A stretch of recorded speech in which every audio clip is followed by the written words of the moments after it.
एक वक्त था जब पाकिस्तान क्रिकेट दुनिया से ऑलमोस्ट कट ऑफ हो चुका था। स्टेडियम जो कभी शोर से गूंज उठा करते थे, वहां खामोशी थी और फैंस के दिल में एक ही सवाल था, क्या पाकिस्तान में फिर कभी वर्ल्ड क्लास क्रिकेट वापस आएगा। और फिर इसी अंधेरे वक्त में एक आइडिया पैदा हुआ, एक ऐसा आइडिया जो सिर्फ एक क्रिकेट टूर्नामेंट नहीं था बल्कि एक मिशन था। इस आइडिया का नाम था पाकिस्तान सुपर लीग यानी PSL।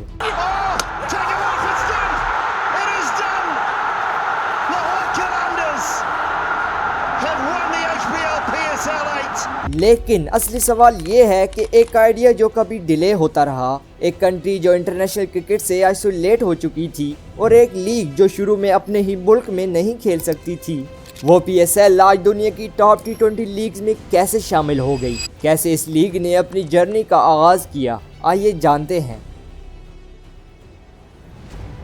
आज PSL को देखकर लगता है कि ये लीग हमेशा से सक्सेसफुल थी। Pack stadium, international stars, thrilling matches और सोशल मीडिया पर मिलियंस ऑफ फैंस। लेकिन अगर हम टाइम को थोड़ा पीछे रिवाइंड करें तो कहानी बिल्कुल डिफरेंट थी। सन 2008 में IPL का पहला एडिशन होता है और इस पहले ही एडिशन में IPL को एक्सपेक्टेशन से भी ज्यादा सक्सेस होती है, चाहे वो फिर कमर्शियल वैल्यूज में हो या फिर व्यूवरशिप में। और फिर इसी IPL से मुतासिर होकर PCB के चेयरमैन डॉक्टर नसीम अशरफ ने PSL का आइडिया पेश किया, लेकिन चेयरमैन चेंज होते ही आइडिया उसी वक्त दफन हो गया। और फिर एक ट्रेजिक मोमेंट आया, 2009 attack on Sri Lankan cricket team in Lahore. इस अटैक के बाद दुनिया भर की टीम ने पाकिस्तान का टूर करना बंद कर दिया। इंटरनेशनल क्रिकेट ऑलमोस्ट गायब हो गया। इमेजिन करो, पाकिस्तान जैसे क्रेजी मुल्क में जहां हर गली में बच्चे क्रिकेट खेलते हैं, वहाँ इंटरनेशनल मैचेस ही ना हो। फैंस के लिए ये सिर्फ डिसअपॉइंटमेंट नहीं थी, ये एक नेशनल हार्ट ब्रेक था। बट सन 2013 में एक बार फिर चेयरमैन ज़का अशरफ ने PSL का आइडिया पेश किया, क्योंकि अगर चाहे दुनिया पाकिस्तान नहीं आना चाह रही, लेकिन PSL के जरिए पाकिस्तान क्रिकेट को दुनिया के पास ले जाया जा सकता था। लेकिन इस बार नई प्रॉब्लम सामने आई, जैसा कि सिक्योरिटी इशू, फाइनेंशियल डाउट और सबसे बड़ा चैलेंज ट्रस्ट की कमी। इन्वेस्टर डर रहे थे, इंटरनेशनल प्लेयर्स अनश्योर थे एंड इवन इस वक्त एक कॉन्सेप्ट जारी था कि पाकिस्तान में अभी फ्रेंचाइज लीग चलाना मुश्किल है एंड इसी वजह से एक बार फिर ये प्रोजेक्ट फेल हो गया। और फिर आया सन 2015 जब PCB के चेयरमैन नजम सेठी ने एक बार फिर PSL का कॉन्सेप्ट दुनिया के सामने ला खड़ा किया और डिसाइड किया कि ये ड्रीम अब अधूरा नहीं रहेगा। इन्होंने इन्वेस्टर से एंडलेस मीटिंग की, इंटरनेशनल बोर्ड से डिस्कशंस किए और सबसे इम्पोर्टेंट चीज ये थी कि इन्होंने हर चैलेंज को अपॉर्चुनिटी की तरह ट्रीट किया, क्योंकि इन्हें मालूम था कि एक दफा ये आइडिया काम कर गया तो पाकिस्तान क्रिकेट के लिए कितना फायदेमंद साबित होगा। कि ये PSL ना मेरा है ना तेरा है, ये सारे पाकिस्तान का है। जहां पर ये PSL जैसी लीग का शुरू होना मुश्किल लग रहा था, वहीं PCB ने एक इम्पोर्टेंट कदम लिया। PCB ने दो लेजेंड्स वसीम अकरम और रमीज राजा को PSL का ब्रांड एम्बेसडर बना दिया। यानी इनका काम था कि इंटरनेशनल खिलाड़ियों, स्पॉन्सर्स और शायकीन क्रिकेट को इस नए T20 टूर्नामेंट की तरफ राग़िब करना था, क्योंकि ये दोनों सिर्फ क्रिकेटर्स नहीं थे, ये पाकिस्तान क्रिकेट की हिस्ट्री का हिस्सा थे। एंड जब फैंस ने PSL प्रमोशन में देखा तो इन्हें लगा कि ये जरूर कुछ स्पेशल होगा, जिससे लोगों का इंटरेस्ट और भी बढ़ गया और PSL को और भी हाइप मिली। इन लेजेंड्स की प्रेजेंस ने PSL को इंस्टेंट क्रेडिबिलिटी दी, लेकिन एक ग्रुप था जिसके बिना PSL स्टार्ट नहीं हो सकती थी और वो थे इन्वेस्टर्स। और फिर सन 2015 में वो मोमेंट आया जब प्लेयर्स का ड्राफ्ट हुआ। ये पाकिस्तान क्रिकेट की हिस्ट्री का एक हिस्टोरिक मोमेंट था, क्योंकि एक वक्त पर इस लीग का चलना मुश्किल था, लेकिन फिर भी इन्वेस्टर्स इस पर मिलियंस ऑफ डॉलर इन्वेस्ट करने के लिए रेडी हो गए।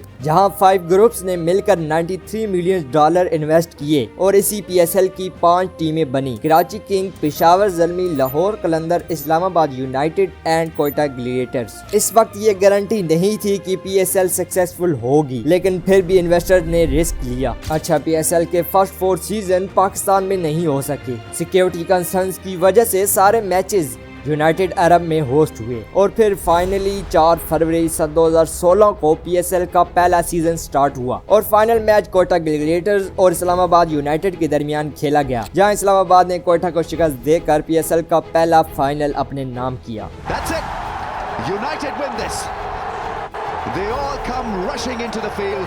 लेकिन पीएसएल का सबसे इमोशनल मोमेंट आया सन 2017 में। फैंस को टीवी पर मैच देखना पड़ता था, लेकिन दिल में एक ही विश थी कि कब पीएसएल पाकिस्तान में वापस आएगी।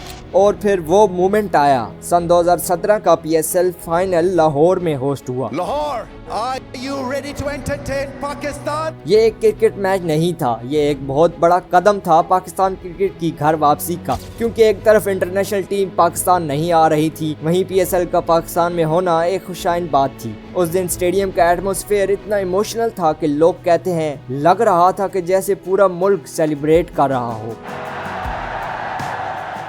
लेकिन अभी भी पीएसएल पूरी तरह से स्टेबल नहीं हुई थी। फ्रेंचाइज बचाना मुश्किल हो रहा था। अर्ली सीजन में लॉसेस का सामना करना पड़ा। क्रिकइन्फो की रिपोर्ट के मुताबिक पीएसएल के पहले 2 सीजन सन 2016 और 17 में हर फ्रेंचाइज को 200 से 700 मिलियन पीकेआर तक का नुकसान हुआ। सन 2018 में लीग एक्सपेंड हुई और मुल्तान सुल्तान ऐड हुई, लेकिन मुल्तान सुल्तान को इसी साल $400 मिलियन का नुकसान हुआ, जिसकी वजह से इनके ओनर ने इस टीम को छोड़ दिया। इन तमाम मुश्किलात के साथ कोविड ने भी पाकिस्तान सुपर लीग के लिए और चैलेंजेस क्रिएट किए, लेकिन इस सब के बावजूद पीएसएल फिर भी सरवाइव कर रही थी, जिसकी मेन वजह ये थी कि सन 2020 में पीएसएल फुली तौर पर पाकिस्तान में वापस आई एंड सन 2021 में पीसीबी ने फाइनेंशियल मॉडल पेश किया, जिसमें फ्रेंचाइज को सेंट्रल पूल रेवेन्यू का 95% शेयर दिया गया, जो पहले बहुत कम था। पीएसएल की हिस्ट्री में कुछ ऐसे मोमेंट भी आए जो कि ऑलमोस्ट मूवी की सीन की तरह लगते हैं।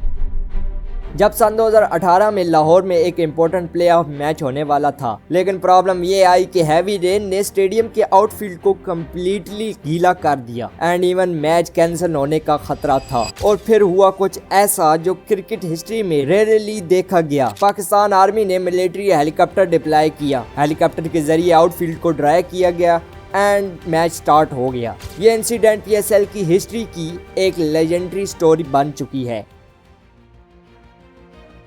अब अगर हम पीएसएल को सिर्फ क्रिकेट की पर्सपेक्टिव से देखें तो ये पिक्चर इनकम्प्लीट है। मिसाल के तौर पर सन 2023 की एडिशन में पीएसएल ने 5 बिलियन से भी ज्यादा रेवेन्यू जनरेट किया एंड इवन इस वक्त नजम सेठी ने कहा कि पीएसएल अब आईपीएल के बाद दुनिया की दूसरी बड़ी लीग बन गई है। I think over the years आप अप्रिशिएट करेंगे कि पीएसएल मेरा ख्याल है आईपीएल के बाद now it's the biggest brand. अब सन 2026 में पाकिस्तान सुपर लीग का एक न्यू एरा शुरू हुआ है। ये है एचपीएल पीएसएल 11 का न्यू एरा। अब लीग एक्सपेंड होकर 8 टीमों तक पहुंच गई है, जहां पिंडी और हैदराबाद की 2 नई टीमें मोस्ट एक्सपेंसिव बिड पर बिकी हैं, जिसकी वजह से ब्रॉडकास्टिंग और स्पॉन्सरशिप्स की वैल्यूज में बहुत बड़ा इजाफा हुआ है एंड इवन इस बार पीएसएल की हिस्ट्री में पहली बार प्लेयर्स का ऑक्शन हुआ।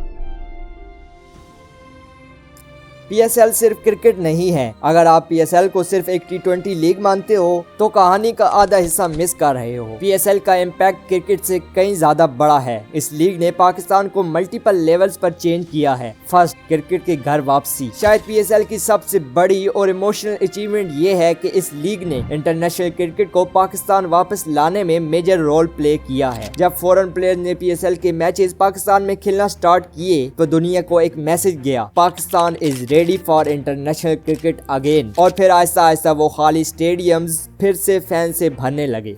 Talent discovery. पीएसएल ने पाकिस्तान क्रिकेट को नए सुपरस्टार्स दिए। यंग प्लेयर्स जो पहले अननोन थे पीएसएल के प्लेटफॉर्म पर परफॉर्म करके इंटरनेशनल लेवल तक पहुंचे। कई प्लेयर्स जो पीएसएल से निकले और बाद में नंबर 1 रैंकिंग तक भी पहुंचे। इसके अलावा पीएसएल ने पाकिस्तान की इकोनॉमी पर भी मेजर इम्पैक्ट क्रिएट किया है और अब तो पीएसएल 11 भी बहुत जोश और जज्बे से शुरू होने वाला है। तो कैसी लगी आपको पीएसएल की जर्नी, कमेंट में जरूर बताएं।